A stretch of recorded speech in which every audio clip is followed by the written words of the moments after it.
Fala galera, mais um episódio aqui do Conforto Médico, episódio onde a gente traz sempre pessoas que têm uma trajetória especial na medicina, amigos nossos aqui do Medicoff, para compartilhar com a gente, trazer experiências. A gente não precisa aprender tudo sozinho, a gente pode sim beber de fonte de pessoas que já passaram pelo que vocês estão passando. Então, você que é estudante de medicina, você que está no internato, você que está na residência, sempre tem convidado legal aqui para a gente discutir e hoje não é diferente. Aqui, meu nome é Augusto, sou um dos coordenadores aqui do Medicoff, vou ser um dos hosts dessa mesa, junto do meu amigo aqui, Rafael Ulisses. Um prazer estar com vocês mais uma vez, pessoal. E hoje a gente tem um convidado muito especial aqui, né, Augusto? Convidado que veio no meio das férias ou das vacations. Sei, estamos aqui com o Dr. Paulo Savoia. Ele... Obrigado, em primeiro lugar, por estar aqui com a gente para compartilhar aí sua história brilhante na medicina. Não, eu que agradeço aí pelo convite. Obrigado. O Paulo, ele é da turma 90 da faculdade. Sou da turma 98. O Ulisses da turma 99 da faculdade da USP, né? E tem uma trajetória muito, muito interessante porque ele fez radiologia. Fez no HC também, né? Radiologia, fiz tudo no HC. Você fez... a parte de torácica você também fez no HC também? Também fiz tudo. Logo depois que eu me formei, emendei na residência de radiologia e diagnóstico por imagem e depois já emendei na época chamava de R4, né? Hoje em dia chama de Fellow, mas aí eu fiz mais chique, fiz o Fellow de radiologia torácica e cardiovascular também, já na sequência ali. E daí conta pro pessoal, assim, como é que foi essa trajetória? Eu não vou dar spoilers aqui, quero que você conte aí a história de onde você chegou e como que você alcançou esse resultado aí. Até então, a minha trajetória estava bem parecida com a de acho, quase todo mundo que fez residência lá e fellow lá no HC, né? Então, eu terminei o meu fellow e acabei ficando... Eu dividi ali o meu tempo entre o HC mesmo, eu fiquei como assistente no HC. Uhum. Fiquei no começo no ICESP, depois no Instituto Central. E na prática privada. Fiquei também trabalhando nos principais serviços privados aí de São Paulo. Então, até então, estava bem parecido, né, com o que todo mundo fez, assim, né? E aí o que começou a mudar um pouco foi, na época da pandemia, eu acabei fazendo um doutorado. Eu fiz o doutorado também na Faculdade de Medicina da USP. Foi até uma coisa interessante que eu fiz um doutorado sobre autópsia virtual, que eram os pacientes que morriam de Covid na primeira onda, aqueles pacientes que morriam. Era proibido. Teve uma lei que proibiu a autópsia. Uhum. Então a gente acabou fazendo uma tese lá de uma autópsia por tomografia e ressonância. Uhum. E com o pessoal da patologia, né, radiologia e patologia, eles coletavam umas amostras, faziam uma análise. Foi com aquela máquina nova que eles compraram? Tem lá, interessante, né? Porque eles têm uma tomografia e uma ressonância exclusivamente dedicada para autópsia virtual, para fazer estudo de cadáver. Fica no SVO? Fica num túnel, sabe aquele túnel no subsolo que conecta, sabe aquele famoso túnel que às vezes a gente acha que é de mentira, mas existe esse túnel que conecta o HC, né, o Instituto Central, e ao SVO. Então lá nesse túnel tem uma tomografia, não é uma tomografia muito nova, é uma de 16 fileiras de detectores, tal, mas dá muito bem para fazer. Tem 2 aparelhos de ultrassom e tem uma ressonância de 3 Tesla. É uma ressonância... Não, desculpa, uma ressonância de 7 Tesla. É que teve até que levaram o pessoal da família real para fazer. Teve essa história, tudo. Era o Pepino que... O Pepino que faz bastante coisa na parte da patologia com isso. Mas tem uma ressonância de 7 Tesla, que é uma coisa que nem é utilizada em paciente vivo. Né? Mas o HC tem uma 7 Tesla só para morto, assim, né? Então, nesse contexto, acabei fazendo ali meu doutorado, fazendo essas autópsias virtuais dos pacientes que morriam de Covid, né? Na época não podia fazer autópsia, estava proibido. Todo mundo querendo estudar a doença, querendo abrir os corpos, ver o que estava acontecendo. E eu acabei fazendo meu doutorado aí nessa área, assim, né? E aí, isso, então, estou falando aí durante a pandemia, né? 2020, 21, 22 e tal. E aí, nessa época, eu comecei a pensar em sair do Brasil. Né? Então, até então estava meio parecido com o que todo mundo faz, né? O doutorado já mudou um pouco a trajetória e logo depois eu pensei, por que não, né? Comecei a pensar, será que é uma boa ser médico fora do Brasil? Específica? Eu acho que... Se em algum momento assim que, pá, vou fazer isso. Não, eu acho que o grande empurrão foi ter filho. Uhum. Então eu tenho 2 filhos, né? Eu tenho uma menina e um menino. Hoje eles estão com 6 e 3 anos. Então acho que foi meio nessa época que eles tinha nascido a minha filha mais velha. E aí eu comecei a pensar, pô, talvez seja legal criar meus filhos em outro lugar. Né? Então acho que isso foi um grande empurrão.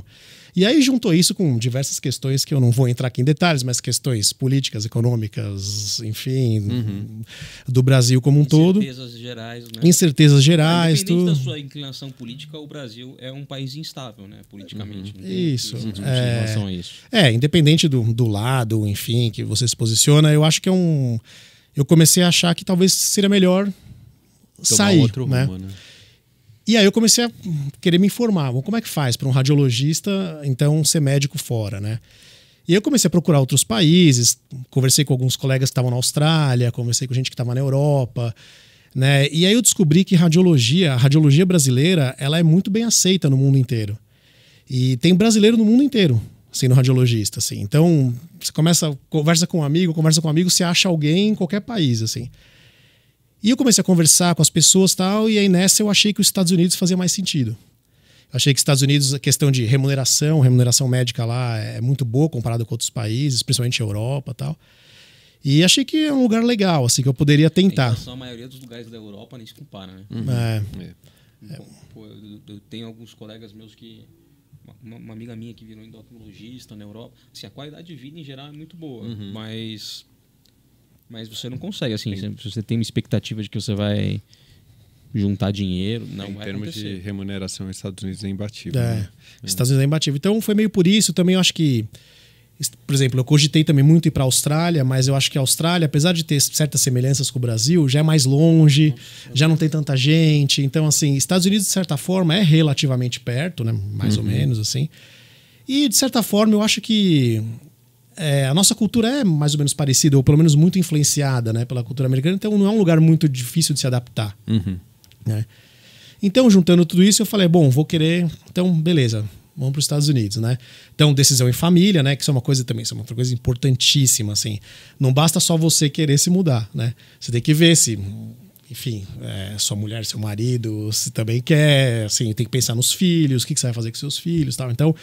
Foi uma decisão em família, né? A minha esposa também é médica, ela é anestesista também, hoje trabalha lá como anestesista lá nos Estados Unidos. Aí mais ainda, né? Porque vai demandar ali sacrifícios também grandes. Né? Então a gente pensou, decidiu, traçou o objetivo e falou, beleza, vamos. Né?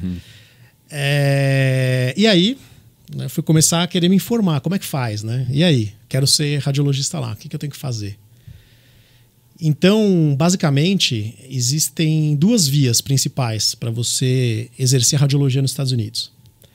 Uma delas, que é parecida com acho que quase todas as outras especialidades, que é você fazer os steps, revalidar o seu diploma, né, fazer o USMLE, e ir para o famoso match. Você vai tentar dar um match na instituição que você conseguir, enfim, e vai refazer a residência de radiologia. No meu caso, eu teria que refazer a residência de radiologia inteira. Só que assim, eu já sou um profissional com muitos anos, né, assim, já trabalhando, enfim, tal. Eu falei, pô, voltar a ser residente, voltar a ser R1, interno, porque lá você tem que fazer um internato, né, junto com a residência e tal. Eu falei assim, não, acho que essa via não, para mim não vai dar certo, né? E detalhe, né, uma residência super concorrida nos Estados Unidos, que mesmo para os americanos você realmente precisa ter uma application aí muito fora da média para conseguir dar match, não é fácil, né? Não, com certeza. Então ainda tem toda essa questão que a gente vê em outras especialidades. Não basta só você passar nos steps com uma nota boa.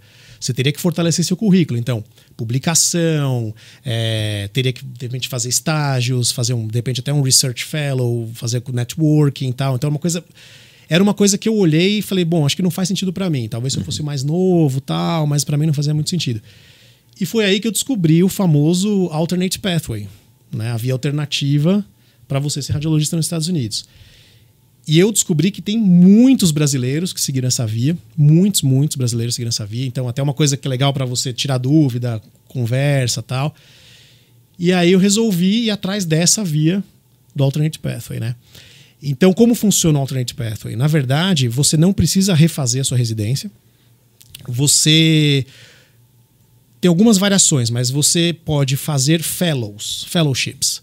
Então, você aplica para um fellow, você também tem que fazer os steps da mesma forma, né? Tem que revalidar seu diploma, com a diferença que você não precisa ter uma nota muito alta. Basta você ter o certificado, basta você passar. Então essa já é a primeira grande diferença. Você não precisa destruir na prova. Basta você ter o certificado, passar. Então essa já é uma coisa. E aí você entra num programa de fellow. E geralmente, para você para você aplicar para um programa de fellow, você não precisa ter um super currículo. É diferente de você dar um match. Né? Então, basicamente, você não vai fazer uma prova para o seu fellow, vai ser basicamente currículo e entrevista. Mas eu vejo que as exigências curriculares não são assim, absurdas. Né? Então, e sobram muitas vagas de fellow para radiologia? Em geral sobra. Em geral sobra vaga. Tem muito fellow que realmente vem de fora, que não fez a residência lá. Mas para vaga cirúrgica também, você tem bastante também. Sim, sim. Lógico, é difícil, mas só em urologia, por exemplo, tem o Marcelo Bigarella, tem o Pedro Freitas, os dois estão fazendo fellow, né? Os dois na parte oncológica, na verdade. Sim. Né?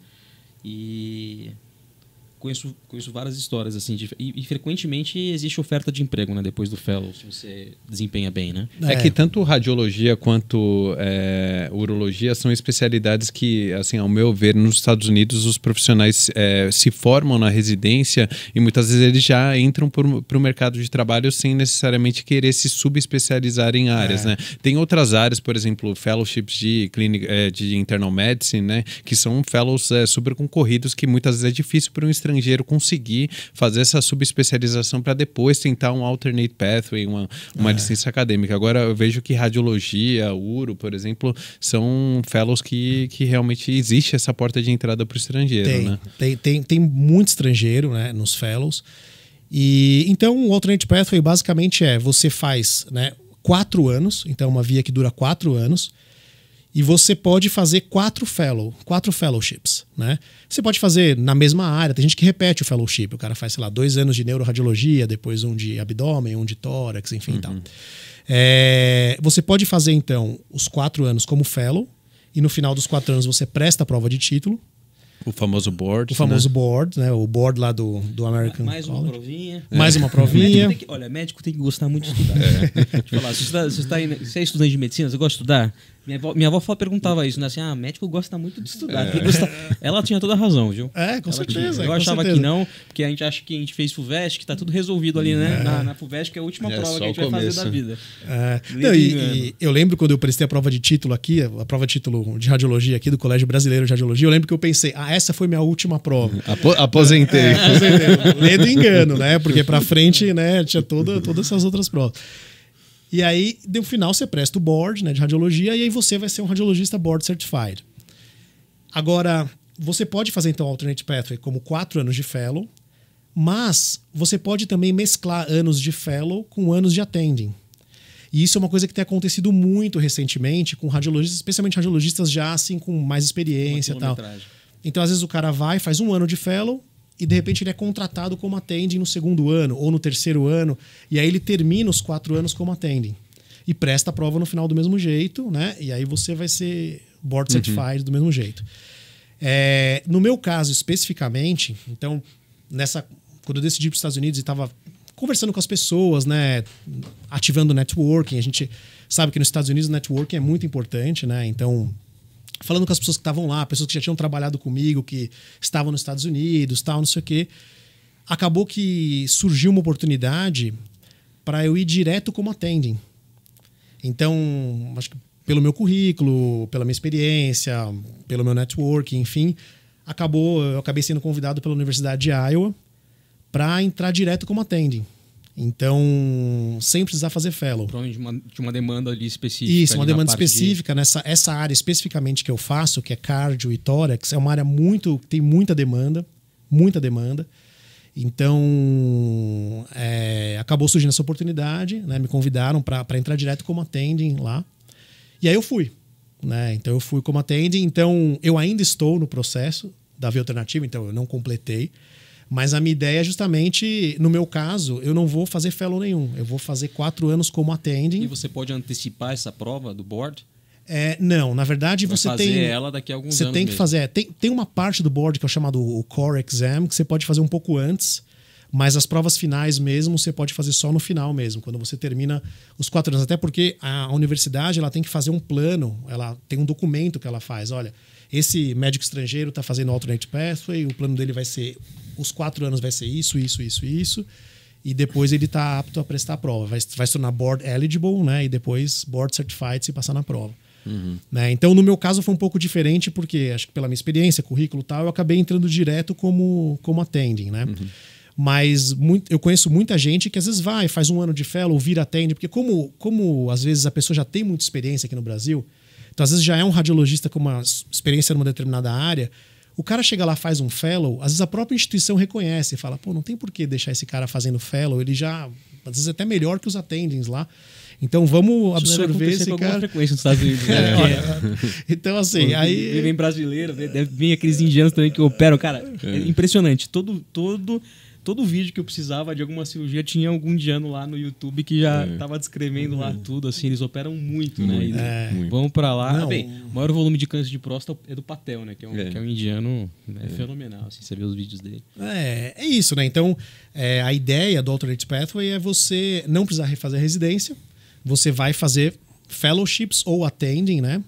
E completar os 4 anos e prestar o board. Agora, uma coisa interessante do Alternate Pathway é que ele tem ficado cada vez mais fácil, ou menos difícil, né? Melhor dizendo, nos últimos anos. Por quê? Antes, você era obrigado a fazer os 4 anos consecutivos e na mesma instituição. E você tinha que fazer também algum tempo de medicina nuclear, que é uma coisa que nós aqui no Brasil, por exemplo, a medicina nuclear é outra especialidade. Lá tem uma parte meio misturada, assim. Então, complicava um pouco a coisa. E era um problema, porque às vezes você entrava numa instituição, você fazia 1 ano, 2 anos, 3 anos, por exemplo, chegava no 4º ano, não tem vaga. Aí o cara perdia o Alternate Pathway, porque o cara não completava os 4 anos de fellow. Então, sacanagem. Né? Sacanagem demais. Eu conheço um cara, bom radiologista, tudo, que ele foi para uma instituição, fez 3 anos, chegou no 4º ano, não tem vaga para você. Aí o cara teve que voltar para o Brasil. E o cara persistente aplicou para uma outra instituição e completou os 4 anos na outra instituição. Ou seja, o cara fez 7 anos de fellow para poder... Não como attending, de fellow. De fellow. O cara fez os 7 como fellow. Então, assim, isso não é mais assim. Então, hoje mudou. Hoje você não precisa mais fazer os 4 anos consecutivos. Você pode fazer os 4 anos espaçados. E você pode fazer em até 2 instituições. Então, tem muita gente que às vezes entra numa instituição, depois troca, vai para outra. Você pode mesclar 2 instituições. Isso não tem uma restrição, não é um estado específico. Não, essas são regras do American Board of Radiology, né, do ABR. Então, facilitou. E não tem mais que fazer medicina nuclear. Também tiraram essa regra. Então, hoje você pode fazer em até 2 instituições, pode fazer os 4 anos espaçados e não tem mais que fazer medicina nuclear. Então, facilitou muito assim, a vida, né, de quem quer fazer radiologia nos Estados Unidos. Né? Porque você acaba ficando nessa... Às vezes isso acontece, porque as instituições elas não querem garantir que você vai ter os 4 anos lá, porque muitas vezes elas não te conhecem. Então, às vezes você chega lá no primeiro ano, de repente você é um cara que não se adapta, ou que, de repente, sei lá, não gostam de você e tal. Esse cara, hoje em dia, ele tem a oportunidade de... Podiam ter quicado o cara no primeiro ano. Esperar ele fazer 3 anos. Assim, nesse caso específico, eu não sei se realmente aconteceu alguma coisa específica com o cara, ou se foi porque realmente não teve a vaga mesmo, entendeu? Porque ele estava numa instituição bem assim, Ivy League, concorrida e tal, assim, então às vezes acontece, né? Mas que bom que a coisa tá um pouco... É difícil quando todo o processo foge um pouco da sua mão, do seu controle, né? Assim, até você tomar essa decisão de vida, né? Então é bom que a gente saiba que, pô, assim, se eu fizer dessa maneira, as regras pelo menos me favorecem. Favorece.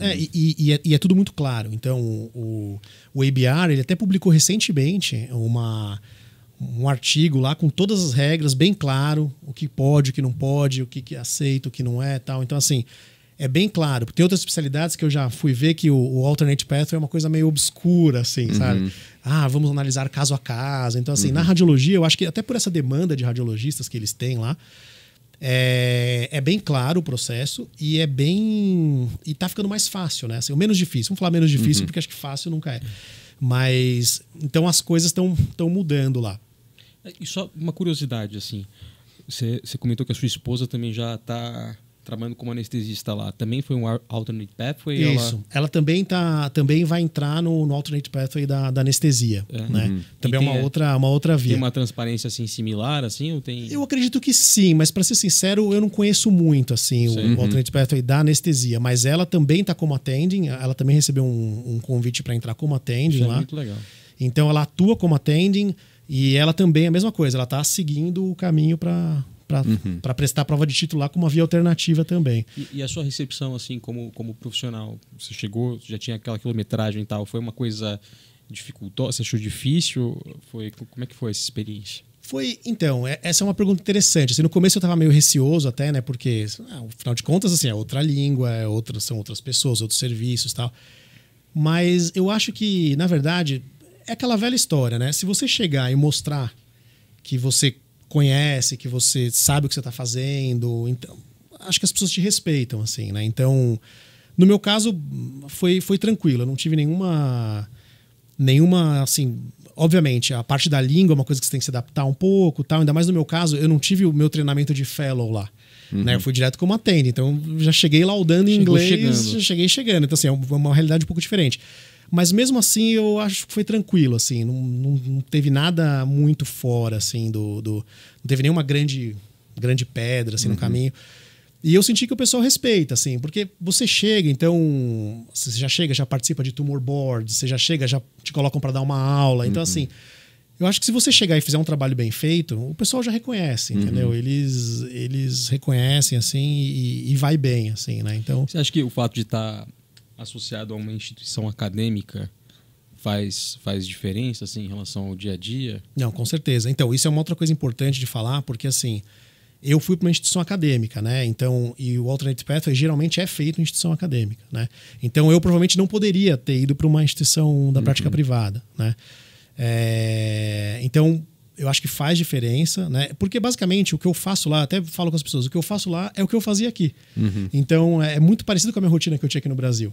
Então eu chego, dou uns laudos, aí de repente discute um caso com o residente, aí vai para um tumor board, não sei o quê, volta, dá mais uns laudos. Então assim, é bem parecida a rotina, né? Só que é em inglês, né? Mas assim, a rotina é muito, muito parecida.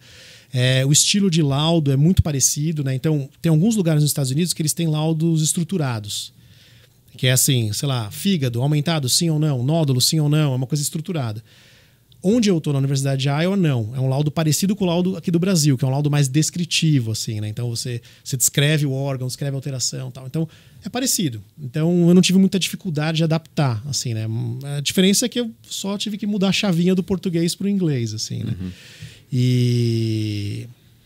Então é isso. Agora, uma coisa interessante de falar em relação ao Alternate Pathway, que é uma diferença importante, né? Porque às vezes as pessoas perguntam, mas então, para que fazer a via tradicional? Vamos todo mundo para o Alternate Pathway, é muito mais fácil, eu não vou ter que fazer residência, não tenho que tirar nota alta no STEP, a entrevista, a análise basicamente é currículo e entrevista, para entrar no fellow e tal. Por que não fazer a via tradicional? Então, eu acho que a grande diferença é o seguinte: quando você chega lá no final e presta o board, o seu board é igual. Então, você é board certified igual quem faz a via tradicional. Agora, tem uma diferença importante na questão da licença médica. Isso é uma coisa que nem todo mundo explica, isso não é muito claro, né?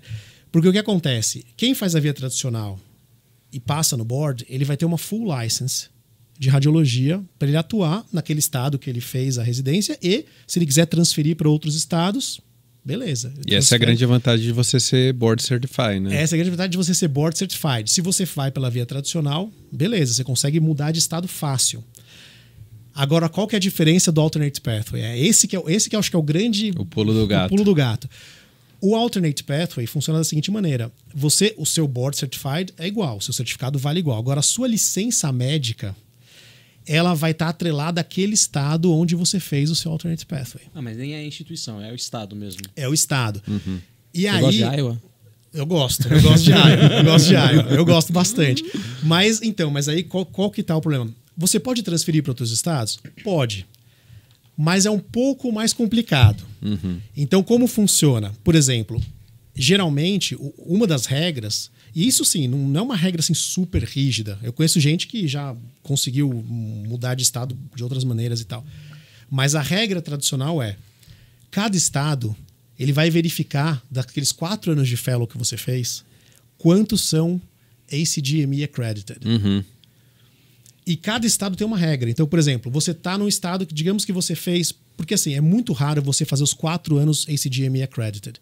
Nem tanto pela instituição, mas pelo fellow em si. Então, por exemplo, neuroradiologia geralmente é accredited. Mas, sei lá, músculo esquelético geralmente não é accredited. Né? Lógico, isso varia de lugar para lugar, mas geralmente é raro você ter um músculo esquelético accredited, é raro você ter um tórax accredited. Até dentro da mesma instituição. Dentro da mesma instituição. É raro você ter um estágio que é acreditado e outro isso, exatamente isso. Então, assim, geralmente neuro costuma ser acreditado, radiologia pediátrica costuma ser acreditado. Então é muito difícil nessa briga. Imagina assim, um monte de gente fazendo alternate pathway. Ninguém vai conseguir fazer os 4 accredited. Geralmente eles fazem de um jeito que você faz 1 ou 2 accredited e uns 2 ou 3 não accredited. E aí na hora que você vai migrar de estado, de repente, digamos que você tenha feito 2 accredited e 2 não accredited. Você quer mudar para o estado, só que a lei daquele estado para qual você está indo, eles exigem que você tenha 3 accredited. Entendeu? O seu certificado, você é board certified, igual quem fez a via alternativa. Mas a sua licença médica, ela está atrelada a 2 fellows certificados. E você está indo para o estado que quer 3 estados, quer 3 fellows certificados. E o tempo de attending não conta, é só o tempo de formação. No meu caso, por exemplo, eu não tenho nenhum acreditado, porque eu entrei direto como attending. Então, nessa hora de mudar de estado, talvez haja algum problema, assim, no sentido de, olha, aqui a gente precisa de 3 acreditados, você tem 1, você tem 2, então você não pode vir para cá. Essa é a regra formal. Mas o que eu tenho visto lá conversando com as pessoas é que, assim, principalmente se for para instituição acadêmica e principalmente, assim, se você tiver um currículo bom, tal, não sei o que, geralmente dá para reverter. Né? A instituição meio que às vezes a instituição que está te contratando abraça, ou às vezes você mesmo pode, de repente, contratar um advogado, ou você mesmo tentar entrar em contato com o medical board daquele estado que você está indo e explicar a situação. Falar, olha, eu não tenho os fellows acreditados que vocês exigem, mas o meu currículo é assim, assim, assado, eu estou indo para uma instituição acadêmica que está precisando, tal. Então tem jeitos de você meio que contornar essa situação. Mas na regra, assim, oficial, no papel, você pode ter problemas para mudar de estado. Então, isso é uma coisa que eu acho importante quem está aí cogitando, né? Assim, vou refazer a residência ou vou para a via alternativa. A via alternativa você pode ter algum problema com relação a isso, se bem que, de novo, as pessoas que eu conheço que tentaram, conseguiram contornar essa situação, mesmo não estando ali nas regras 100% ali. Entendeu? Até porque, muitas vezes, se você já tem uma licença full num estado, a chance de você conseguir outra licença full no outro estado ajuda muito, mesmo você não preenchendo, às vezes, todos os requisitos. Né? Só de você ter um carimbo ali no seu currículo, você já teve uma licença full em tal estado, isso também ajuda. Então, enfim, isso é uma coisa meio complexa, assim, percalço. Mas, assim, eu acho importante saber, porque é uma coisa que... Isso não se fala muito sobre... O pessoal fala muito sobre... você vai prestar o board e você vai ter o seu board, você vai ser board certified. Você vai mesmo.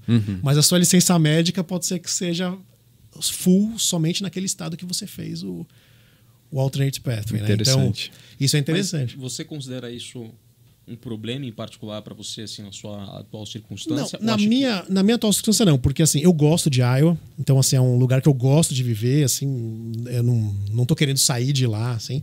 Tem uma qualidade de vida incrível lá. Uma qualidade de vida excepcional. Eu que tenho filho pequeno, então para criar filho lá é espetacular, assim. E eu gostei muito, assim, lá, Iowa City, né, que é a cidade que fica na Universidade de Iowa, é muito legal, o pessoal bastante receptivo, não só na universidade, mas na rua mesmo, assim, acho que o americano ali do Midwest é um americano um pouco diferente do americano das grandes cidades e tal. Então, eu gosto muito de lá. Mas, digamos que daqui a alguns anos eu queira mudar, por exemplo, sei lá, quero mudar agora para o Texas, vamos dar um exemplo. Pode ser que eu encontre problemas. Pode ser que mesmo lá na frente, eu com o meu board certified, na hora que eu aplicar para uma licença médica no Texas, os caras vão falar, mas você não tem nenhum fellow acreditado na sua formação. E aí pode ser que eu tenha que realmente, sei lá, de repente, não sei, pegar um advogado ou tentar defender o meu caso, assim, de um jeito que fala, não, olha, eu não tenho os fellows acreditados, mas eu tenho outras características, estou indo para uma instituição que me quer e tal.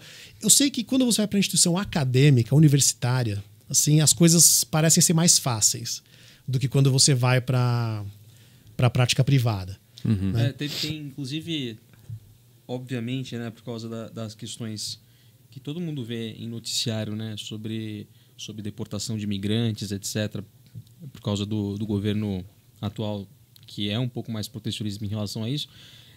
Às vezes tem algumas pessoas que estão com medo, né, da certificação, de ter problemas, mas assim, é impossível, né, você pensar num Estados Unidos sem médicos estrangeiros, né? Assim, pela demanda que existe, assim, é absolutamente impensável que isso vá acontecer. Então, não deveria ser um medo para quem está pensando nessa carreira. E até aproveitando também esse momento para assim, clarificar isso, assim, essa visão que eu tenho muito clara da demanda que tem, né, de medicina lá, né? Muito. A demanda é gigante e particularmente na radiologia, tem muito estrangeiro. Né? Na prática privada, acho que realmente tem muito americano. Se você vai para a prática privada, talvez a grande maioria seja de americanos. Nas universidades, muito estrangeiro.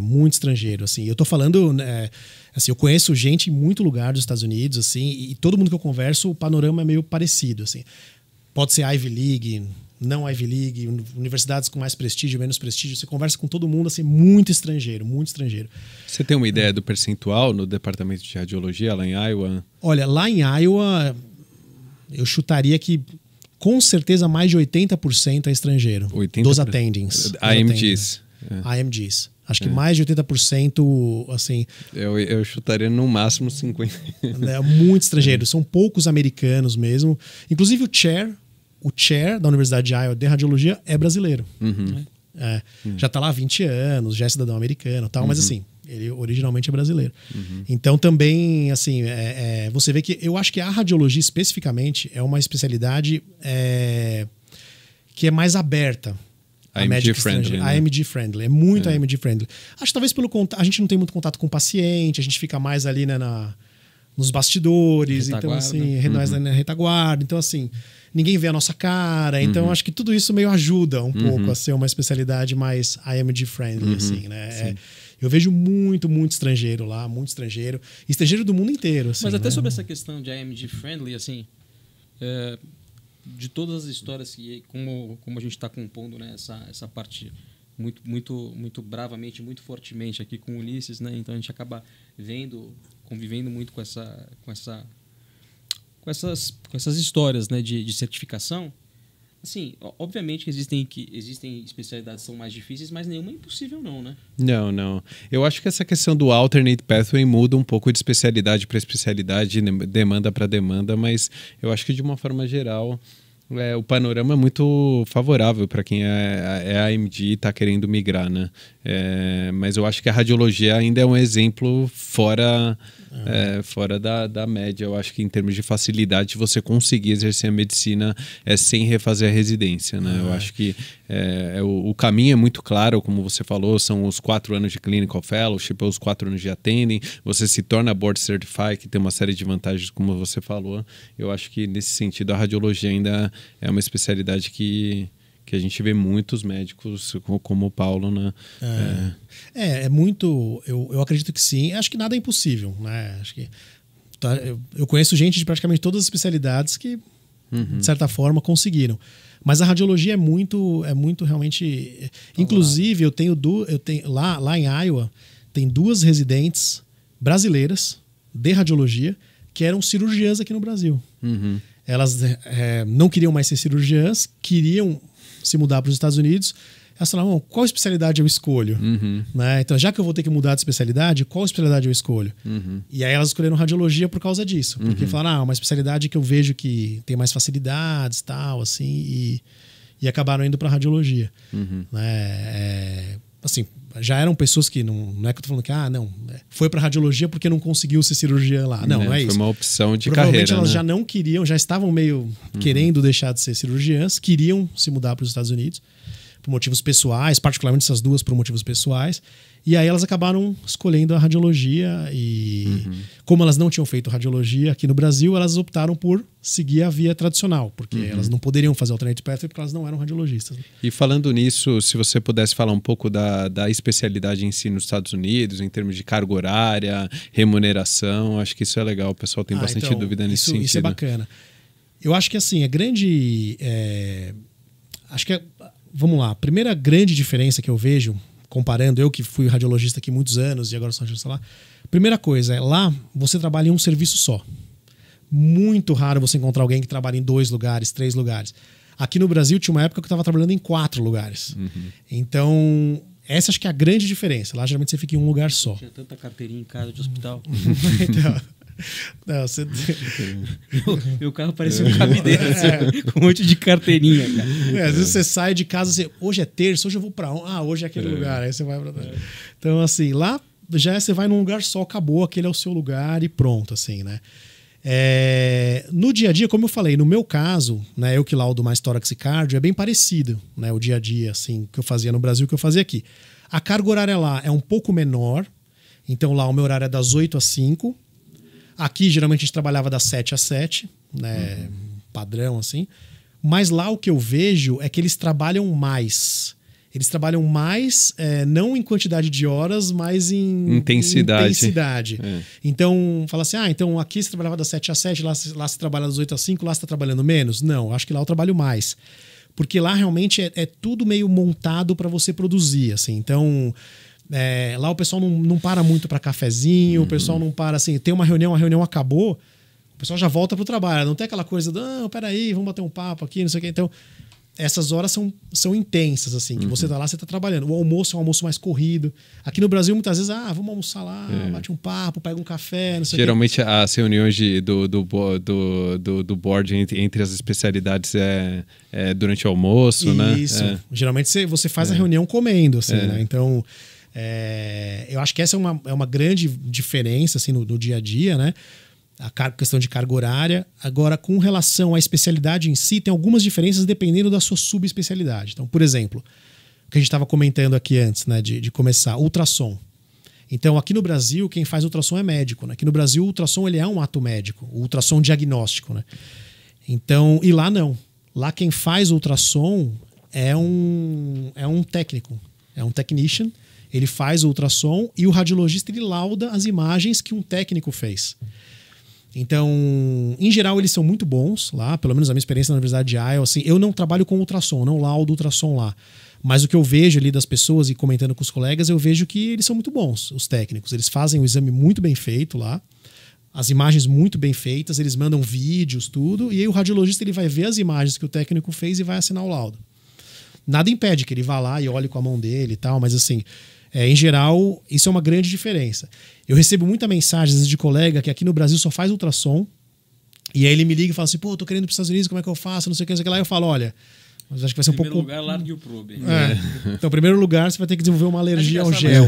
Mas os residentes, nem os residentes pegam assim na mão? Eles pegam um pouco para aprender a fazer. Eles pegam para aprender a fazer junto com o técnico, assim e tal.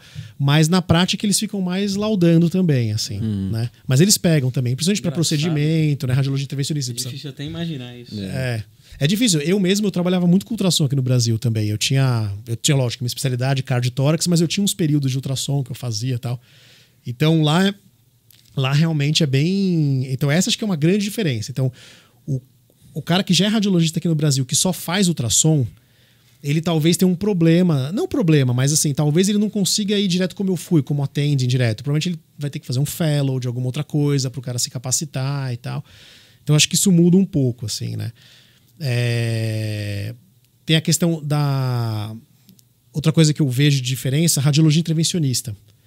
Então, a radiologia intervencionista lá, em geral, eles fazem tudo. Fazem procedimento percutâneo, fazem procedimento vascular. Em muitos lugares, eles fazem até neurointervenção. Aqui é tudo separado, né? Aqui, então, ultimamente, eles deram uma juntada, né? Mas quando eu fui residente, era separado. Então, ou você fazia radiologia intervencionista percutânea, ou você fazia a vascular. E neuro, acho que era outro grupo. Era outra coisa. Era um caminho de neurocirurgia, né? Isso, então. E lá é meio junto, assim. Então, isso é uma outra coisa. Eu conheço um colega que é radiologista intervencionista aqui no Brasil, mas só fazia percutânea. E aí queria ir para lá e aí também falou, pô, não dá para você vir direto como attending, você vai ter que fazer um fellow porque você não tem o treinamento em vascular, enfim e tal. Então, assim, tem umas diferencinhas assim que dentro das subespecialidades. Mas eu acho que, por exemplo, quem lauda mesmo o método axial é bem parecido, né? No meu caso, bem parecido. Só que algumas instituições também, isso é uma coisa importante também de falar, que não é o caso muito lá da minha realidade em Iowa. Mas, por exemplo, eu laudo tórax. Eu só laudo, eu não faço intervenção em tórax. Tem muitos lugares nos Estados Unidos que o radiologista que lauda tórax faz intervenção em tórax. O radiologista que lauda músculo faz intervenção em músculo. Né? Em Iowa, até mais ou menos assim. No meu caso, não. Eu faço tórax, eu não faço intervenção em tórax. Mas, por exemplo, quem faz músculo, faz intervenção em músculo. Então, isso é uma outra coisa que é diferente aqui do Brasil, porque aqui no Brasil nem sempre quem lauda determinada especialidade faz intervenção daquela determinada especialidade. Na verdade, é minoria. Né? Eu acredito incomum, que é minoria. Né? Acho que é uma coisa incomum. Então, isso lá também é uma coisa que tem que pensar, porque...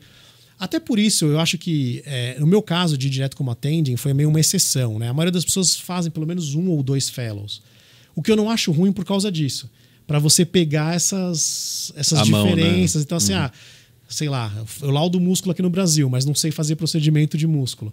Então, é interessante você fazer um fellow de músculo lá, porque você vai aprender essas coisas que você não sabe, enfim, e aí isso... Os fellows todos são remunerados? Isso eu ia tocar nesse ponto, que as pessoas perguntam muito isso, porque elas têm essa visão do Brasil do fellow não ser remunerado, e alguns... Eu tive até essa surpresa de saber que existem fellows aqui no Brasil que você paga para fazer. Então, se você puder... se você puder falar um pouco disso. Tá pagando para aprender.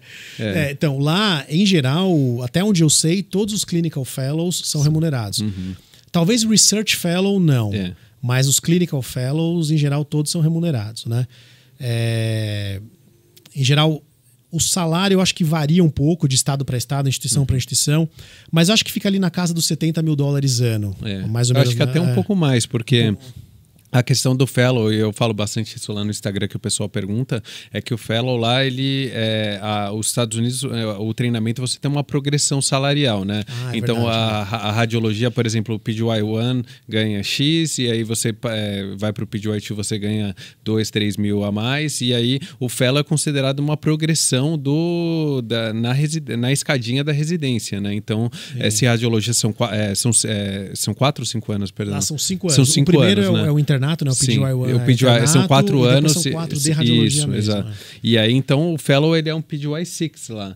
E aí, obviamente, você tem essa progressão salarial. Você entra, independente se você fez a formação, acho que fora ou não, você entra ganhando como um PGY6. E eu acho que o salário de fellow, pelo menos o que eu pude da minha experiência lá, é uma remuneração, assim, lógico que não é uma remuneração equivalente ao attending. Attending você ganha algumas vezes mais, mas eu acho que você tem uma qualidade de vida ok, né? Ok. Assim, é isso, né? Você vai ficar das 8 às 5 trabalhando muito, mas a chance... Mas lá também é assim, na hora que dá 5 horas, deu 5 horas, entendeu? Sim. A não ser que você, obviamente, não tenha terminado o que você tem para fazer, você tá dispensado, assim, né? Então, eu acho que a faixa salarial de fellow é mais ou menos essa, né?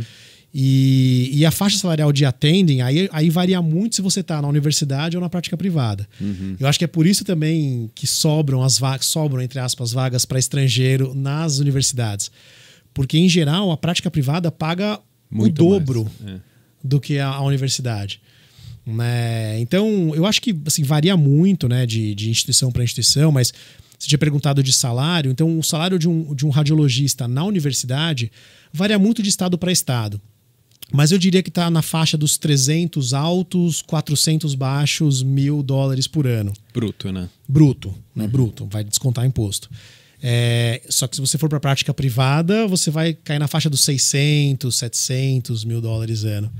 Né? Então, por isso que é muito difícil você ver os americanos ficando na universidade. A não ser que o cara realmente goste de ensino, pesquisa e tal. Senão, geralmente, ele vai para a prática privada e aí sobram, né? Ainda bem, sobram as vagas para os estrangeiros na universidade. E aí tá cheio de estrangeiro na universidade. Mas ainda assim... Comparado com o Brasil, eu acho que... Sim. Não, comparado com o Brasil, é um salário muito bom. Até porque lá você não tem muitos... os custos são diferentes, né? Então, assim, eu posso falar, por exemplo, o plano de saúde. Vou dar um exemplo. Quando eu estava aqui no Brasil, eu pagava no meu plano de saúde para minha família, né? Eu, minha esposa e meus 2 filhos. Isso porque eu já saí já tem quase 2 anos, mas eu pagava R$8.000 por mês. Hoje acredito que deve estar uns 10, um pouco mais talvez, que eu pagaria se eu tivesse aqui ainda. Lá, eu pago $400 por mês. Pro plano de saúde da família inteira. Obviamente que lá você tem copay e tudo, o plano de saúde não é essa festa que é aqui no Brasil, mas assim, é um custo que reduziu bastante. Escola, lá você pode colocar em escola pública, as escolas públicas você não vai gastar, enfim. Então, assim, você tem diversos gastos que você não teria aqui, né? Que você não paga. Então, assim, por outro lado, os serviços são mais caros. Então, para você contratar uma babá para cuidar do seu filho, alguém para limpar a sua casa, é muito mais caro do que aqui no Brasil, né? Mas, em geral, um salário de attending numa universidade, você vive bem, você tem uma vida confortável, assim, tal, não tem muito estresse. Assim. E hoje você tem trabalhado, então, 8 horas segunda a sexta? Segunda a sexta. Uma outra coisa interessante, pelo menos na Universidade de Iowa funciona assim, eu tenho um dia acadêmico por semana. Então, dos 5 dias da semana, eu trabalho mesmo clínico como assistencial, assim, 4 dias. E um dia, ele é um dia acadêmico. Então é um dia que eu posso me dedicar para fazer aula, é um dia que eu posso me dedicar pesquisa. Apesar de como eu sou do clinical track, eu não tenho obrigação de publicar. Isso é uma outra pergunta que eu recebo muito, assim. Você está numa universidade americana, você tem que publicar. Então eu não tenho que publicar. Obviamente que é muito bem visto se eu publicar, né? Mas assim, eu não sou obrigado a publicar porque eu faço parte do clinical track. Eu sou assistencial. Né? Então, esse meu período acadêmico, eu faço pesquisa, eu particularmente tenho uns projetos lá que eu toco, até porque eu tenho esse background do doutorado, então assim, eu participo de umas coisas, mas eu também uso muito esse meu período acadêmico para fazer aula, para preparar coisas, atividades assim com os residentes, tudo, então assim, acabo utilizando muito para essa área também. Que é diferente de quem está no research track, que aí lá você tem radiologistas no research track. E é interessante que no Research Track você não precisa nem ser radiologista. Você pode ser tem um biólogo lá um físico que ele está no Research Track. Então ele publica tudo. Aí ele vai ser medido. Eu sou medido em número de laudos. Então assim, você está laudando muito, você está laudando bem, você está errando muito. Não, essa é a minha métrica. Quem está no Research Track, aí sim, quantos papers você está publicando? Qual o índice da revista que você está publicando? Então, assim, aí já é outra métrica, né? Então, essa questão da pesquisa é isso. Eu não sou obrigado a publicar, mas obviamente que é muito bem visto, né? É ótimo para a instituição, para mim, enfim, publicar. E eu tenho esse dia acadêmico, eu tenho plantão, que eu dou mais ou menos um final de semana por mês, que eu dou um plantão. Especificamente na Universidade de Iowa é legal porque eu dou plantão na minha área. Então esse final de semana que eu estou de plantão, eu só vou laudar os casos da minha subespecialidade. Tem lugares nos Estados Unidos que você lauda tudo no plantão. Você tele também lá? Então, o meu plantão é da minha casa. Que ótimo. Então a universidade empresta uma workstation que está na minha casa. E aí eu faço o plantão da minha casa. Então eu fico laudando, os residentes ficam em loco, eles previam os casos. E eu fico liberando os casos deles, né? Se tem uma coisa urgente, obviamente eles me ligam, tal, assim, mas é tranquilo, porque geralmente você sei lá, fica 4, 5 horas trabalhando, limpa os exames, aí você para um pouco, tal, vai, come um negócio, não é aquele plantão que você fica o tempo todo conectado, assim. E nem presencial, né? Nem presencial, então fica de casa, tal, isso é uma realidade legal. Eu não sei se todos os lugares são assim nos Estados Unidos. Eu imagino que muitos sejam. Você faz o plantão na sua casa. O que eu sei que é diferente é que tem lugares que você tem que laudar de tudo. Então, o cara é radiologista cardiotorácico, mas no plantão ele tem que laudar neuro, tem que laudar barriga, tem que laudar... muda um pouco, assim.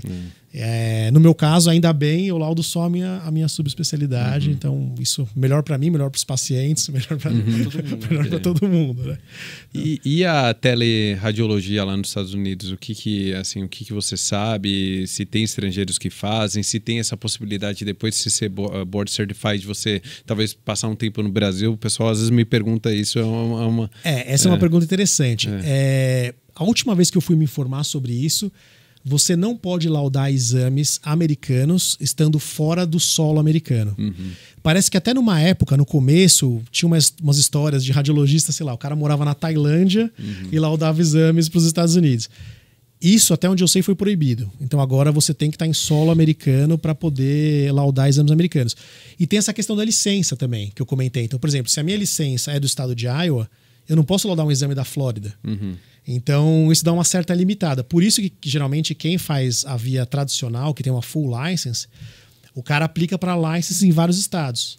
Então, tem umas empresas de teleradiologia que faz isso. Na hora que ela te contrata, ela aplica para você licença em, sei lá, 10 estados, 20 estados. E aí você pode laudar para todos esses estados. De novo, se você veio do Alternate Pathway, talvez você tenha um pouco mais de...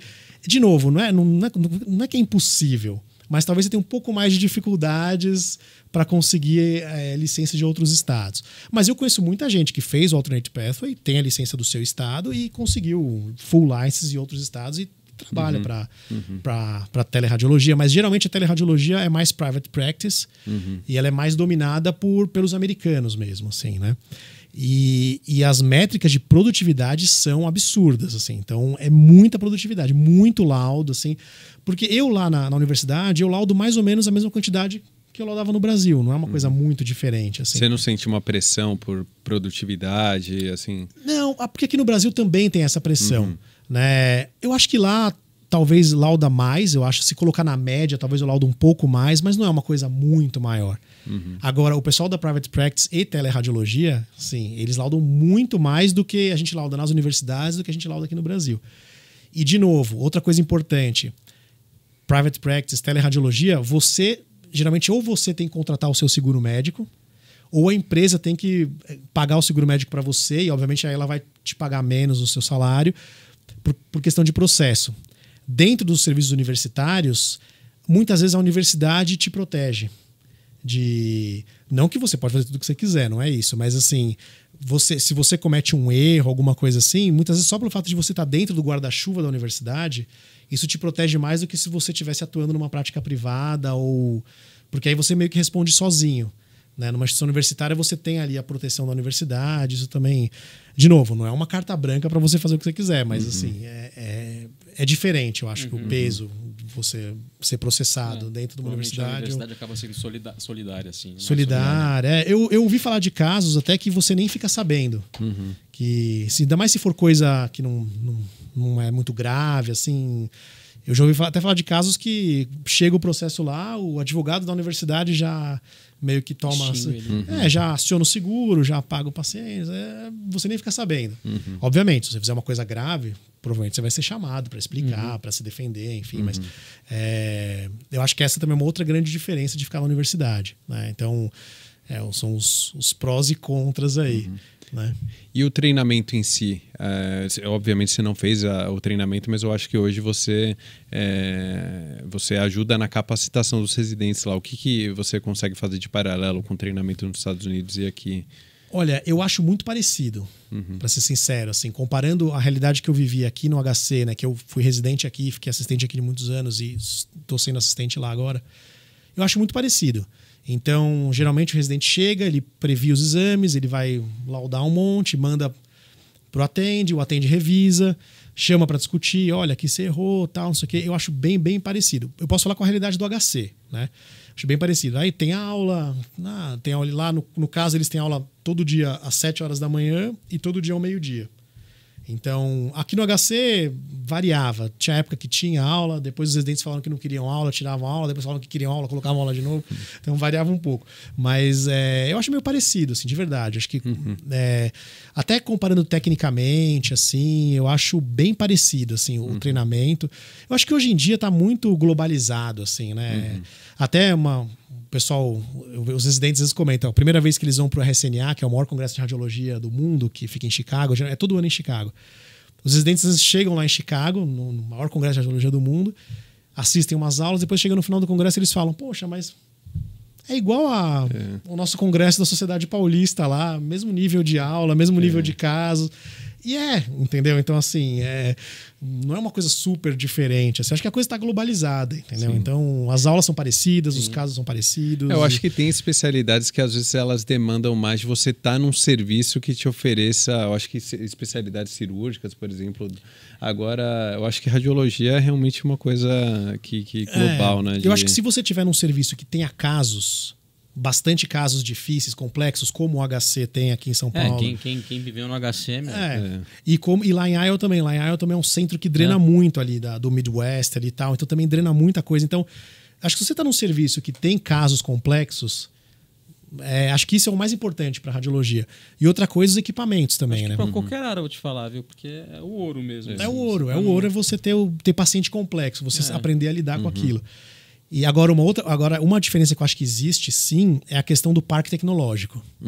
Então, por exemplo, lá em Iowa, hoje nós temos 3 tomografias contadoras de fóton counting CT, que é uma tomografia que a formação da imagem é diferente, né? Tem um sistema direto que conta exatamente os fótons que chegam ali e tal, dos fótons de raio-x.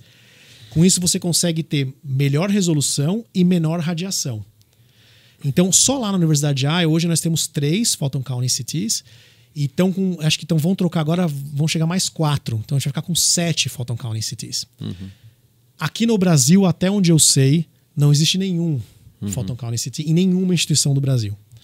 Então, assim, essa coisa do parque tecnológico, eu acho que tem uma diferença. Porque radiologia você depende de tecnologia. Não adianta. Em relação a AI, já tem alguma coisa assim que... Essa é uma outra pergunta que eu recebo muito. Nossa, AI, se algum lugar a AI vai tomar o emprego do radiologista, vai ser nos Estados Unidos primeiro. Então, você não está com medo de roubarem seu emprego lá? Então, essa é uma pergunta que eu recebo muito.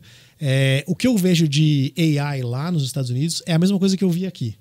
Então, eu vejo muita coisa sendo incubada, desenvolvida, muita coisa, assim, muitos projetos. Mas na prática, algo assim super revolucionário, que assim, nossa, tá laudando sozinho. Até hoje eu não vi. Então, assim, eu já vi ferramentas, isso eu já vi aqui no Brasil também. Ferramentas que te ajudam. Então, por exemplo, eu trabalhava num serviço aqui no Brasil, prática privada, que é uma clínica, pacientes ambulatoriais, que quando eles faziam uma angiotomografia protocolo TEP, todos os exames protocolo TEP passavam por um algoritmo lá de AI que detectava TEP. E aí o que acontece? Se dava positivo, já avisava o radiologista e ele já laudava o exame na hora. Então, em vez desse exame ser laudado 2, 3 dias depois e o cara ficar 2, 3 dias com tipo TEP... um dedímero. Exatamente. E é tipo um dedímero por quê? Muito falso positivo. Então, assim, na hora vinha lá, TEP no paciente tal. Aí você abria correndo lá, não tinha nada. Mas assim, por outro lado também é difícil também não pegar, é difícil deixar passar um TEP. Então ele tinha o valor preditivo negativo, quando você realmente tinha TEP, ele pegava. Mas ele pegava muito falso positivo também. Então, ferramentas como essa tem, entendeu? Então tem uma outra lá de ajudar a achar fratura de arco costal, fratura de costela. Tem umas coisinhas que ajudam, mas assim, não tem nenhuma que é 100%. Que você fala, não, essa aqui você pode tirar o radiologista e dar o laudo para AI que ela vai fazer. Aqui no Brasil eu já via muita coisa desse sentido também. Aceleração de laudo, né? Eu acho que tem coisa que ajuda. Por exemplo, em mama eu já vi... Fazem bastante coisa com voz lá, de gravação também? Tem. De gravação tem. Na verdade, mas a gente já tinha aqui no Brasil também, né? De laudar falando no microfone, isso também tem. Mas eu não vi nada de AI que mudou a vida. Assim. Tem uns programas de mama que você coloca a mamografia, ele detecta nódulos. É a mesma coisa. Detecta, mas assim, muito falso positivo. Muito, assim, não tem que passar por um radiologista, entendeu? Agora, por outro lado, é difícil ele não detectar. A questão da accountability, né? Assim, beleza, quem que vai se responsabilizar pelo meu laudo? Vai ser a inteligência artificial ou vai ser um médico? Eu acho que... foi mais uma curiosidade mesmo se estavam implementando alguma coisa assim, experimentar como um ambiente acadêmico, né? Sim, um ambiente acadêmico, um ambiente com muito dinheiro, né? Então, assim, tem muita coisa sendo desenvolvida. Isso, sim, não tem dúvida. Você vai nas reuniões, você vê as pessoas com 1000 projetos e muita coisa sendo pesquisada. Tem muita coisa interessante nesse sentido de auxiliar o radiologista. Mas de substituir... Assim, na minha área, que eu laudo muito a tomografia de coronária, muita gente toma de coronária, tem milhares e milhares de software que prometem detectar lesão, quantificar lesão, não sei o quê. até hoje, na minha experiência, eu não vi nenhum que você pode simplesmente confiar cegamente no negócio. Mas assim, obviamente que eu acho que a tendência natural é ajudar. Eu acho que esses programas eles vão facilitar o nosso trabalho, assim, né? Mas substituir essa coisa de acabou, você não vai ter emprego, você tá louco, você vai ser radiologista nos Estados Unidos, fica aqui no Brasil que pelo menos quando chegar a AI tem um delay, né, para chegar aqui e tal. Isso até agora não vi nada. Preocupação em relação a isso. E a vida fora do hospital? Então, a vida fora do hospital, para a família, então, de novo, Iowa eu acho espetacular. Né? Iowa City é uma cidade, por ser universitária, é uma cidade bem viva, assim, né? Que as cidades, acho que essas cidades ali do Midwest, dos Estados Unidos, elas são todas muito parecidas, né? Só que eu acho que quando você tem uma universidade grande, a Universidade de Iowa é grande, a Universidade de Iowa é o maior empregador, né? Ouvi falar isso, também não tenho certeza. Mas eu vou dizer que é o maior empregador do estado de Iowa. É a Universidade de Iowa. Ganha das empresas grandes, tudo. Então, é uma cidade viva. Você tem muita gente ali e tal. Então, é uma cidade... Não é uma cidade, aquela cidade pacata, que dá 8 horas da noite, vai todo mundo dormir, que acontece muito no Midwest. Né? Agora, como eu tenho filho pequeno, a vida fora da universidade é excelente. Então, eu busco meus filhos na escola, eu saio às 5h10 eu pego eles na escola. E 5h15 você tá em casa. 5h15 eu tô em casa. Então, assim, por exemplo, agora no verão, o sol se põe 10 horas da noite. Então, eu tenho ali umas 5 horas úteis para brincar com meus filhos na rua, andar de bicicleta, sai ali na rua ali. É bem. Parece filme americano. Você sai ali com seus filhos, aí tem os filhos dos vizinhos, aí todo mundo brinca junto, tal, assim. Então, a vida fora, assim, na universidade, eu acho muito legal, né? Mas eu tô nesse contexto, né? Que eu tenho filho pequeno, família, tal, não sei o quê. Agora, eu já ouvi muita gente assim, o cara chega solteiro em Iowa, né? O cara quer balada, o cara quero conhecer alguém e tal, não sei o quê. Aí talvez essa pessoa tenha um pouco mais de dificuldade ali para se adaptar ali, né? Então, ali no Midwest, eu acho que é muito legal para família, né? Eu acho que quem realmente é solteiro, não tem filho e tal, talvez seja melhor ir para uma cidade grande, vai para um lugar mais assim, que vai conhecer mais gente, vai ter mais festa, balada e tal. Acho que é mais esse perfil. Lá, para mim, é super legal. E o clima, você tá bem adaptado já? Tô bem. Então, eu tava morrendo de medo do inverno. Todo mundo fala do inverno. Não, cuidado, o inverno é super rigoroso. E realmente é mesmo. O inverno de Iowa é rigoroso. Teve esse último inverno, teve dias que bateu quase menos 30. Mas menos 30 dói o osso. Eu cheguei a pegar feels like de menos 50 em Rochester, então, né? Na Mayo Clinic. Perdedor aqui. Menos 20 então, e Rochester é perto ali, né? Perto, porque Minnesota. Eu visitei Iowa City e também achei uma cidade maravilhosa. É legal. Então a gente tá mais ou menos perto ali, né? A Rochester e Iowa City e tal. Mas o inverno, os locais falaram que esses últimos invernos foram os mais tranquilos de todos. Então eles falaram, eles até brincam, falaram, esses invernos que você passou aqui não contou. Não contou. Você tem que passar o inverno de verdade e tal. Porque realmente não nevou tanto. Então o pessoal conta história de assim, você sai para trabalhar às 6 da manhã e tem neve na sua porta. Assim, você não consegue nem abrir a porta. Então, eu não passei por isso. Então, dias que nevaram mesmo, nossa, super neve, assim, foram poucos. Você ia lá com uma pá ali, rapidinho ali, e já resolveu o problema. Mas tem relatos de ter invernos que você não consegue sair de casa, assim, né? No meu caso, como eu sou radiologista, isso facilita. Eu posso ligar pro meu chefe e falar, olha, eu vou trabalhar de casa porque eu não consigo sair de casa. Pelo menos eu tenho essa possibilidade, né? Se não cair a internet, eu consigo trabalhar. Agora, a minha esposa, que é anestesista, não tem jeito. Ela tem que dar um jeito de chegar no hospital, né? Então... Essa é uma diferença, acho interessante. Mas lá tem muita estrutura, né? Então, outra coisa que eu tava brincando. Eu tô aqui em São Paulo tem 2, 3 semanas. Agora esquentou um pouco, mas eu tava passando mais frio aqui, dentro do meu apartamento aqui em São Paulo, do que eu passei no inverno lá. É verdade. Isso é porque verdade. lá as casas você coloca a temperatura que você quiser. Eu falei, nossa, cara, que frio desgraçado. E assim, realmente, quando eu tava lá em Boston, tudo calefado, você não sente mesmo, só quando você sai de casa. Eu na minha casa, no inverno, eu ficava de bermuda e camiseta, assim. Né? Lá fora, menos 10, menos 15, eu lá coloco ali 26, 27, fico em casa ali. Eu não sei como é que é o campus em Iowa, mas a Mayo Clinic, ela era toda interconectada com subsolos para você fazer, né, ir de de um prédio para outro. Então, assim, você não sentia o frio, né? Porque você estava o tempo todo no hospital, você precisava passar de um prédio para o prédio de estacionamento, tudo era conectado pelo subterrâneo e tudo. Inclusive até o chão fora do hospital ele era, eu não sei se até aquecido, e era estranho, porque você chegava no hospital e você olhava, tava aquela neve, não sei o que, e o chão, e aquilo me intrigava, falava, mas como é possível? Eu perguntei, para não ter neve, e até eles tinham uma preocupação dos pacientes, até em termos de, enfim, a parte legal de processo e tal, do paciente não chegar na porta do hospital e escorregar, e aí o chão era aquecido. Então, isso eu acho que Iowa, até onde eu sei, não tem essa chão aquecido, assim. O hospital, ele é bem conectado, né? O hospital lá da Universidade de Iowa, eles foram construindo meio anexando, assim. Então, tinha o prédio antigo, aí os caras construíram um prédio do lado, aí construíram um prédio do lado, aí construíram um prédio do lado. Tanto que ele é um prédio comprido, assim. E ele é todo conectado. Mas, por exemplo, se você precisa sair ali do hospital, vou sair daqui do hospital e vou para odonto. Por exemplo, outro dia me chamaram, então, no meio do inverno, me chamaram para participar da banca de doutorado da engenharia.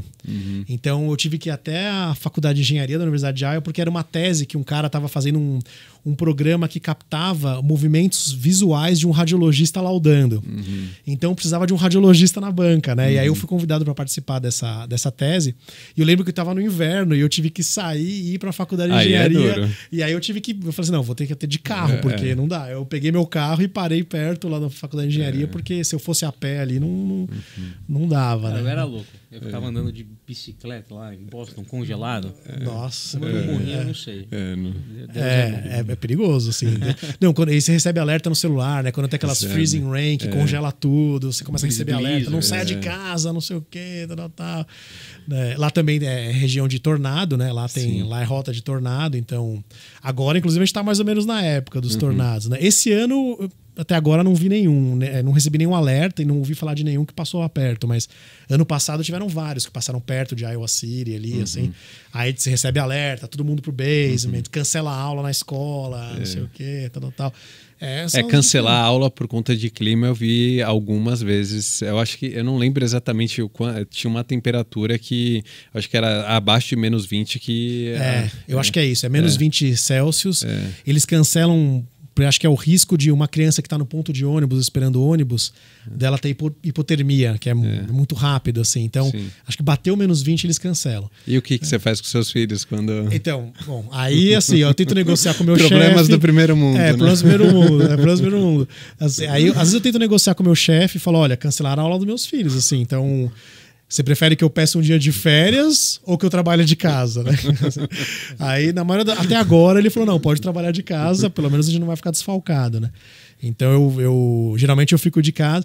Mas, assim, é um problema. Se eu não fosse radiologista, digamos que eu fosse anestesista também, seria um problema. Teria que arrumar uma nene de última hora. E é difícil, porque lá, outra diferença do Brasil...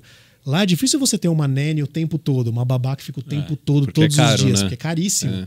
Então lá, geralmente, você consegue pontual, assim, né? Então, eu preciso de uma babá essa tarde, esse dia, aí você consegue, mas é difícil você ter, assim, longo. Então eu tenho feito isso, assim, nos invernos, quando cancelou a aula, eu liguei pro meu chefe e falei, olha, temos duas opções, né? Eu peço férias ou tenho o que eles chamam de caregiving, né? Que você pode pedir um dia lá. E fico com meu filho e não trabalho, ou eu fico com ele em casa e trabalho, já que eu tenho essa possibilidade de trabalhar da workstation e tal, não sei o quê. Né? Isso, então, aí uma outra coisa interessante que o pessoal pergunta, agora que eu lembrei que eu falei esse negócio de férias, caregiving e tal, também tem os dias de férias, né? Lá, especificamente em Iowa, eu tenho 22 dias de férias por ano. Remunerados. 22 dias de férias remunerados. E eu posso picar, né? Claro, se a escala permitir. Não é que nem aqui no Brasil, por exemplo, CLT, que você tem que tirar ou 30, ou 15, ou 10. Então lá eu posso picar, eu posso tirar um dia aqui, 2 ali, 5 lá, tal, pode dar uma picada. E eu também tenho direito a 22 dias úteis. 22 dias úteis, né? Não conta feriado, não conta final de semana, é dia útil mesmo. E eu tenho também se eu não me engano, são 18 dias para congressos, cursos, não sei o que, tal, que eu também tenho uma verba da universidade que ajuda a pagar. Então, quero ir para um congresso em outra cidade. Então, eu tenho 18 dias para gastar, para poder ir para outros congressos.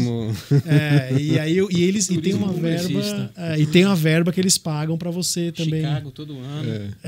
Chicago tem uma RCNA, mas aí é briga, né? Porque todo mundo quer ir para a RCNA. E é perto de Chicago, dá até para ir de carro, né? Então, Chicago é maravilhoso também. Chicago é muito legal, mas o RCNA é sempre em dezembro, então é sempre no inverno.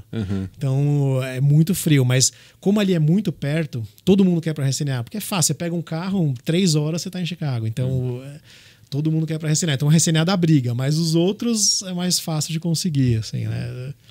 Muito legal toda a sua trajetória. Parabéns, de verdade. Não, obrigado. Eu fico feliz aí de... E para fechar, uma pergunta que eu acho que é legal. Você agora com mais experiência, você, enfim, está exercendo a medicina nos Estados Unidos. A gente tem muita gente que procura a gente, né? Obviamente a gente tem um curso agora focado no Step One para revalidação, e as pessoas às vezes, eu acho que principalmente quem é estudante de medicina não tem essa perspectiva de longo prazo de deixar essa porta aberta, né? O que a mensagem eu acho que você deixaria, né, para quem às vezes está no começo da faculdade de medicina e depois de toda a sua experiência agora tem esse paralelo Brasil, Estados Unidos, né? A gente entende que não necessariamente todas as pessoas vão querer ser médico um dia, mas às vezes vão querer fazer uma parte da formação. O que você aconselharia? Sim. Você acha que o USMLE vale a pena? O Paulo ali do primeiro ano, da turma 90, você acha que... Olha, eu acho que, assim, de verdade, e quando eu estava estudando, né, pro Step One, eu pensava isso. Eu falava assim, eu queria ter conhecido esse material do Step One quando eu estava na faculdade. Por quê? Porque a gente sabe, às vezes na faculdade você tem umas aulas que você não entende nada, bioquímica, você sai da aula mais perdido do que você entrou, né? E eu ficava pensando, poxa, se eu tivesse... Porque esse material pro Step One, né, assim, eu tenho certeza que o Medical Office USA com certeza vai ter o mesmo padrão de qualidade, mas assim, esse material, ele é muito didático. E você consegue, e eu acho que ajuda. O Medical Office surgiu assim, sabia?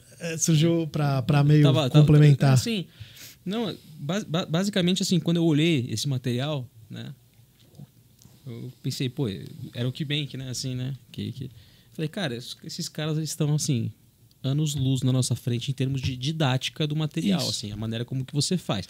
A gente tem que fazer, eu cheguei pro Felipe e pro Matheus, que são meus sócios hoje, falei, olha, a gente tem que fazer um negócio assim pro Brasil, desse jeitinho. E assim que tudo começou. Então, assim, eu sou suspeito para dizer, assim, eu acho que é muito mais do que o material X ou o material Y, eu acho que é uma metodologia. Entendeu? Isso. A metodologia e como que ela é apresentada para você. Não, eu lembro, eu estudando pro Step One, eu lembro que às vezes coisas que eu não entendia muito bem quando eu era estudante da graduação, eu fui entender estudando pro Step One com 10 anos de formado. Principalmente das áreas básicas, né, do que o Step One cobra. Então, tinha muitos conceitos ali de bioquímica, de farmaco, que assim, quando eu era estudante de medicina, eu ficava com dúvida, às vezes não entendia muito bem e tal. As aulas do Cassola. Tinha umas aulas que você saía, meu Deus, né? Então, assim, muita coisa que você tinha que decorar, que você não entendia muito bem o que estava acontecendo por trás. E aí, quando eu estava estudando pro Step One, eu falei, nossa, finalmente eu entendi aquele negócio que eu não tinha entendido anos e anos atrás e tal. Então, eu acho que, independente, mesmo que a pessoa fale, eu nunca quero pisar nos Estados Unidos, eu tenho certeza que se ela passar num Step One, ela com certeza vai muito melhor na faculdade aqui no Brasil, independente da faculdade que ela esteja, assim, com certeza absoluta. Assim. E fora a porta aberta que você deixa, né? E eu acredito que quando você precisou estudar para essas provas já depois de formado, é um outro cenário, né? Assim, de vida. Acho que é uma condição de antifragilidade. Assim, você tá preparado para, não necessariamente, não quero exercer nos Estados Unidos, mas a facilidade que eu vou ter para fazer um fellow, depois para voltar para exercer no Brasil, isso é uma referência no Brasil. Isso tem muito, né? Eu vejo muita gente fazendo. E durante a faculdade, não tem um momento melhor. É lógico que, o melhor dia para plantar uma árvore foi 20 anos atrás, o segundo melhor dia é hoje. Então, assim, você já se formou, obviamente não significa que é o fim do mundo, eu acho que você consegue... estamos com uma prova viva aqui, no caso 2, né? Porque você também fez a certificação até depois de formado. Mas, realmente, assim, a oportunidade do cara que vai ficar durante 6 anos na faculdade é algo a se pensar, assim, muito seriamente. Com certeza. E você tem hoje um material que a gente está elaborando aqui com videoaulas, KeyBank, flashcard, tudo integrado. Até no tempo que a gente foi estudar, o Augusto começou a estudar também para essas provas, era completamente diferente. Então, acho que tem uma facilidade. Tem hoje um podcast a gente entrevistando rádio. Eu fico brincando que vocês cortaram mato alto. Né? Porque assim, a barreira de entrada nessa época, né? Você é até mais recente que o próprio Ulisses, né? Você fez em que ano? Eu fiz em 2020, eu acho. Era muito. Era bem mais. Bem mais difícil. Era bem mais difícil. Eu acho e as informações, eu acho que do processo, por exemplo, hoje a gente está gravando esse podcast com você, as informações que valem ouro, aliás, disponibilizadas tudo gratuitamente, né? Qualquer pessoa que digitar ali no YouTube... Na verdade, é um preço inestimável, assim, é uma coisa que não tem preço. Você não consegue encontrar em Quanto tempo que você demorou para reunir todas as informações hoje? Tanto que hoje em dia tem até consultoria, né? Eu tenho colegas radiologistas que vendem consultoria, assim, como fazer para você... não passar nos steps, mas assim, como você faz isso tudo, como você faz para aplicar, como você faz para revalidar a licença, como você faz para prestar o board, não sei o que e tal. Então, eu acho que realmente... E de novo, né? Essa é a regra que vale hoje. A gente também não sabe daqui 1 ano, 2 anos, o que vai estar. Mas no caso da radiologia, tem muito bem explicado. Se você jogar lá na internet, Alternate Pathway do American Board of Radiology, tem artigos ali deles mesmos, assim, explicando tudinho, passo a passo e tal. É bem claro o processo. Muito legal. Bem, galera, estamos chegando no final desse episódio que foi, sensacional. Obrigado demais. Tem até um presentinho aqui, uma Paco aqui pro... Opa, obrigado. Pro Paulo aqui, uma garrafinha para ele levar para Iowa, para levar o médico para Iowa. Vou levar lá nem precisa dessa tecnologia de manter água refrigerada que lá você coloca um chazinho quente também. Mas olha, pessoal, o Conforto Médico é isso, é convidar as pessoas fenomenais para contar um pouquinho da história. Já compartilha com o teu amigo que também quer saber um pouco mais sobre radiologia, sobre os serviços nos Estados Unidos, sobre carreira médica. Dá uma nota 5, dá um like aí no Spotify pra gente, porque a gente quer se tornar o maior podcast aqui para conversas médicas, né, no Brasil. No YouTube também, né? Como que a gente pode... Você tem perfil no Instagram? Eu tenho perfil no Instagram, é paulosavoia.md. A galera pode procurar você? Pode, é aberto, pode procurar, mandar mensagem, tudo. Isso é muito bom. E também segue a gente, né? Medicoff USA, medicoff.usa. Dá uma moral pra gente aí, né? Com certeza. Poxa, obrigado demais. Beleza, eu que agradeço. Obrigado demais. Obrigado pelo prazer. convite. Valeu, galera. Obrigado, gente. Até mais. Tchau.